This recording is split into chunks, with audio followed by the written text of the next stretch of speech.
You know that feeling you get when you have a near miss with a car on your bike? The sudden rush of adrenaline. I feel that 80% of my waking life and I can't turn it off. My whole body shakes uncontrollably, just trying to maintain control. I am constantly working out my escape route, how I could excuse myself from the situation. This was me 10 years ago. People would tell me that things would get better, but I could not believe them. Getting better was something I imagined as happening overnight. After all, when you see someone who's gotten better, you don't see the struggles and the journey they went on to get there. No one tells you that the process of getting better is so slow that you won't be able to see the improvements. No one tells you that you'll have more bad days than good. No one tells you that getting better doesn't mean it's gone away. Instead, it means you've learnt to adapt, to live with it. No one tells you that you'll be so busy living that you haven't realised you could finally live.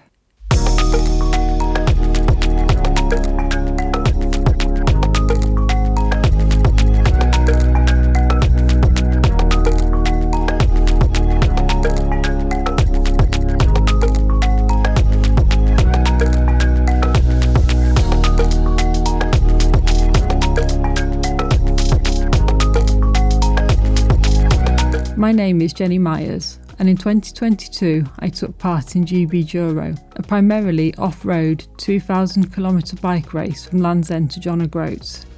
This is not a story of success against the odds, or a story of triumph in the face of adversity. This is an honest story about failure, about how the mental conflict of failure can be so much deeper and darker than it may seem, and how a single decision can inextricably be linked to life itself. Life is not perfect, but it is possible.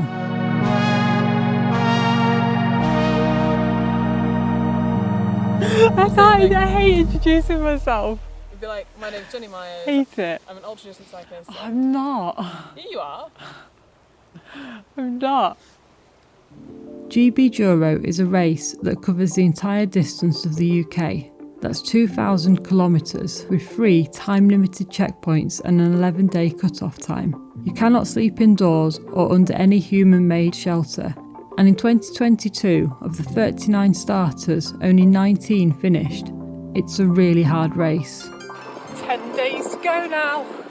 It's all starting to feel very, very real. I'm not 100% sure why I wanted to do it. It was a very on the spot decision. So the first thing I did was the Albert Ultra, which was 600 kilometres over 3 days, and that went really well. It's for me about redefining what is possible, and each time I do something that at some point I would have thought was beyond my capabilities, I kind of have to step it up a level and understand what the next thing is that is possible. Although I completed the Albert Ultra and I felt I had plenty left in the tank, I was also painfully aware of just how hard GB Duro was going to be, and it really highlighted where my breaking points were going to be, and I'm not sure I have enough time to fix them.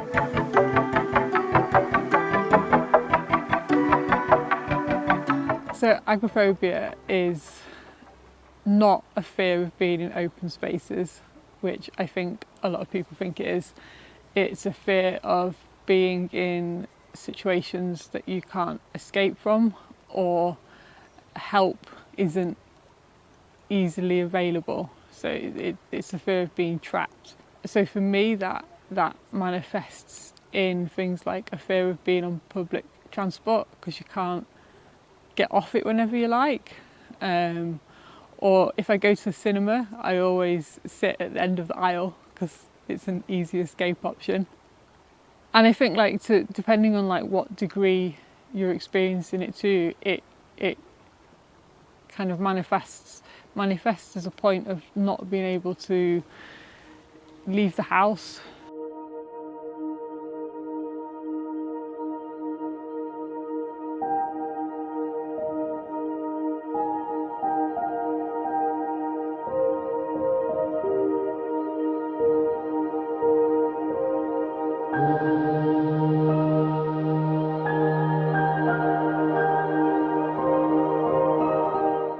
as I've been able to go like further away from my safe place, like I definitely remember times where I would be camping anywhere really, and like wake up in the morning and feel quite anxious because I wasn't at home.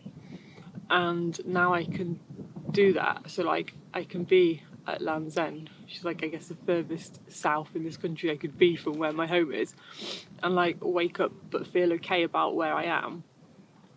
But then like I'm also nervous that obviously like when we set off, that the ability to get back home is going to be a little bit harder, which makes me feel nervous.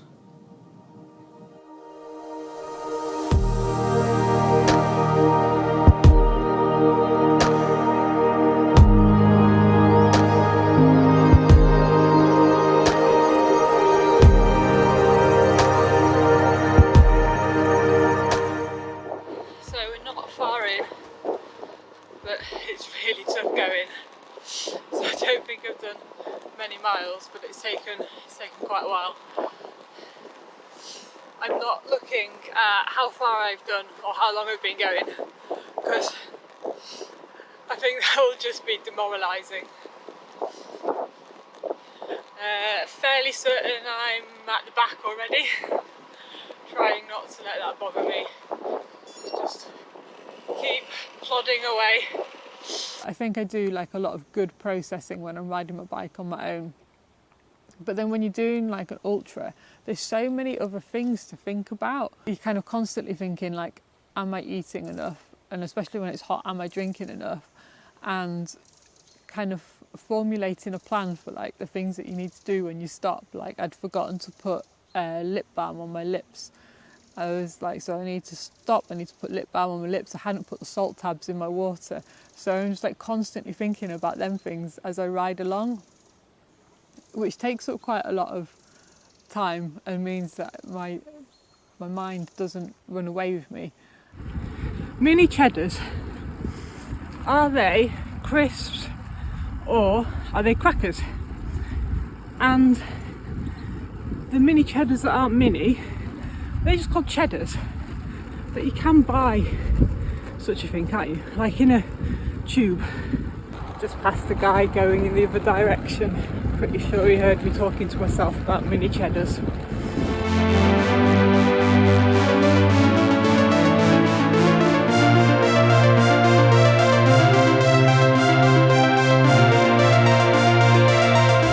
This is just so hot.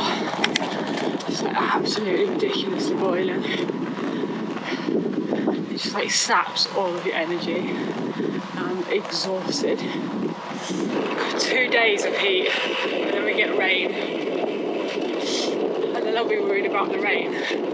I've definitely learnt to accept over the years that mental health is always something that I'll struggle with. Anxiety and agoraphobia will always be a part of who I am, and it's really funny how people always say, don't let these things define you, because I think they do define me, and I don't think that's a bad thing either. The strength that it has taken and does take to get up and carry on, even when I'm feeling rubbish and really don't want to go anywhere, has built this incredible capacity inside me to deal with things like riding your bike for hundreds of miles when you're tired and hungry and in pain. Zigzagging my way up a really steep hill.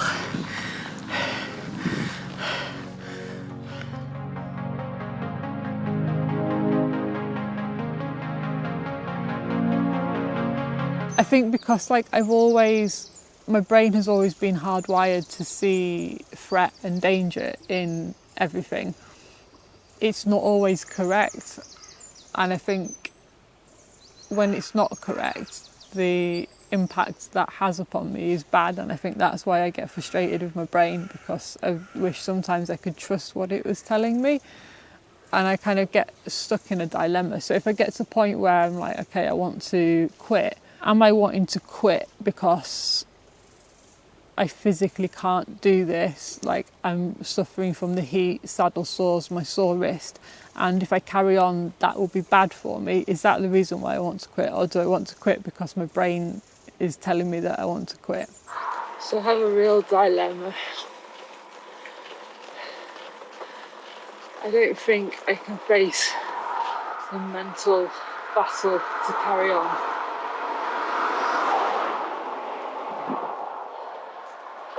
I'm actually really scared to carry on.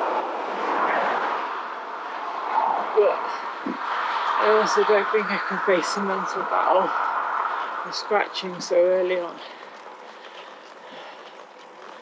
I really don't think I could face that, but I don't think I could face carrying on either. I don't really know what to do. So like there's definitely been points in my life where things have been really bad. And I think like it comes and goes, doesn't it? Like there's times where like I don't think I've ever felt like I'm at a point where I'm like, oh, I'm happy. I don't think I know what happiness feels like, but there's times where you're kind of like on a level, and then there's times where you're not. And like certainly in the times where I'm not, like I think about suicide quite a lot. And that is something that is kind of there in the back of my mind, like all of the time. And I think that's another thing that people actually don't really understand, because I think when people hear that, they like panic, and they don't understand that it's something that can just be there as like a default thing. And I think for me it is a default thing. But then I think that comes into the escape route thing. It's like if you're thinking about the agoraphobia and always needing an escape route, like that is an escape route. It's just an escape route for life. So it's always nice to know that it's there as an option.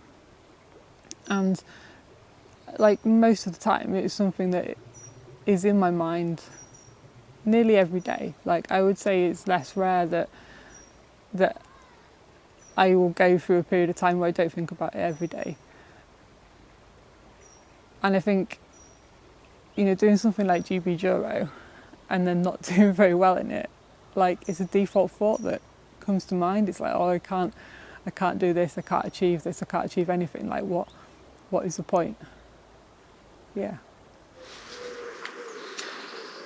So I think I'm gonna scratch, probably. I had a really bad night.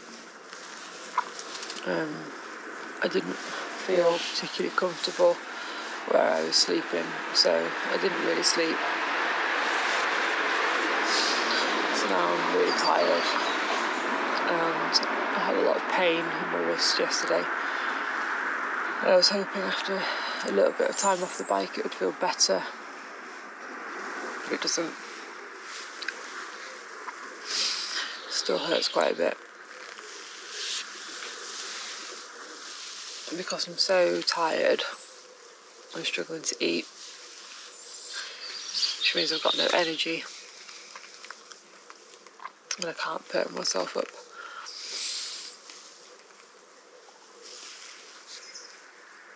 Yeah.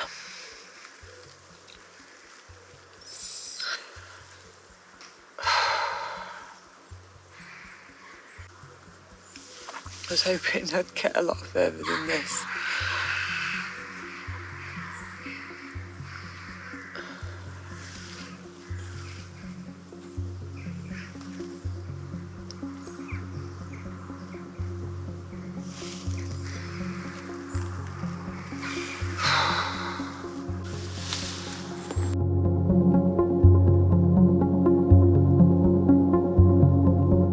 So I was going to be passing within like a mile and a half of a train station, and I knew that was an easy escape at that time.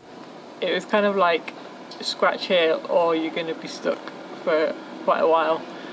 I had an escape route, and the fear was if I carried on, that escape route wasn't there anymore. I would have always have been nervous about that gap in between, because you are further away from your escape route.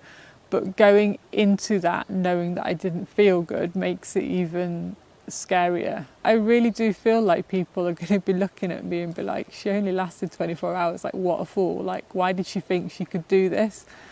And like I want people to see that some of them things were beyond my control, and that it doesn't impact upon my ability to do something. But I need a win now. But I don't know whether that's to prove it to myself or to prove it to other people. Maybe a bit of both.